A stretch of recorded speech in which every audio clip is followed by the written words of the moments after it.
നടൻ കൃഷ്ണകുമാറിന്റെ മകളുടെ വ്യാപാര സ്ഥാപനത്തിലെ സാമ്പത്തിക തട്ടിപ്പുമായി ബന്ധപ്പെട്ട് 2 ബാങ്കുകളിൽ നിന്ന് സാമ്പത്തിക ഇടപാടുകളുടെ വിശദാംശങ്ങൾ ശേഖരിച്ച് പോലീസ്. അതേസമയം ആരോപണ വിധേയരായ യുവതികളുടെ മൊഴി വിശദമായി രേഖപ്പെടുത്താൻ പോലീസിന് ഇതുവരെയും കഴിഞ്ഞിട്ടില്ല.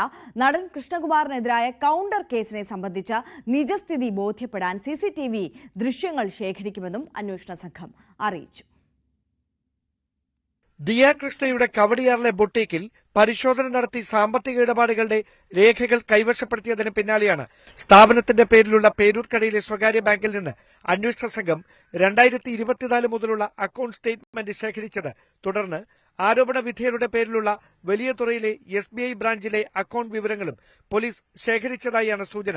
3 വനിതാ ജീവനക്കാരിൽ ഒരാളുടെ മൊഴി നേരത്തെ രേഖപ്പെടുത്തിയിരുന്നെങ്കിലും മറ്റ് 2 പേരിൽ നിന്ന് മൊഴിയെടുക്കാൻ മ്യൂസിയം പോലീസിന് ഇതുവരെ കഴിഞ്ഞിട്ടില്ല.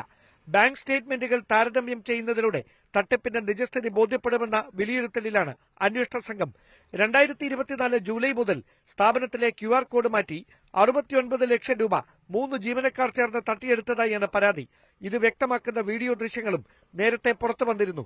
അതേസമയം തട്ടിക്കൊണ്ടുപോകൽ ഉൾപ്പെടെയുള്ള ഗുരുതര വകുപ്പുകൾ ചുമത്തി നടൻ കൃഷ്ണകുമാറിനെതിരെ മ്യൂസിയം പോലീസ് രജിസ്റ്റർ ചെയ്ത കൌണ്ടർ കേസിൽ തുടരന്വേഷണത്തിന്റെ ഭാഗമായി CCTV ദൃശ്യങ്ങളടക്കം ശേഖരിച്ച് പരിശോധന നടത്തുമെന്ന് പോലീസ് അറിയിച്ചു. തുടർന്ന് കൃഷ്ണകുമാറിന്റെയും ദിയ കൃഷ്ണയുടെയും മൊഴി വീണ്ടും വിശദമായി രേഖപ്പെടുത്തിയേക്കും. കന്റോൺമെന്റ് അസിസ്റ്റന്റ് കമ്മീഷണറുടെ മേൽനോട്ടത്തിൽ മ്യൂസിയം CI ആണ് അന്വേഷണത്തിന് നേതൃത്വം നൽകുന്നത്. ന്യൂസ് 18 തിരുവനന്തപുരം.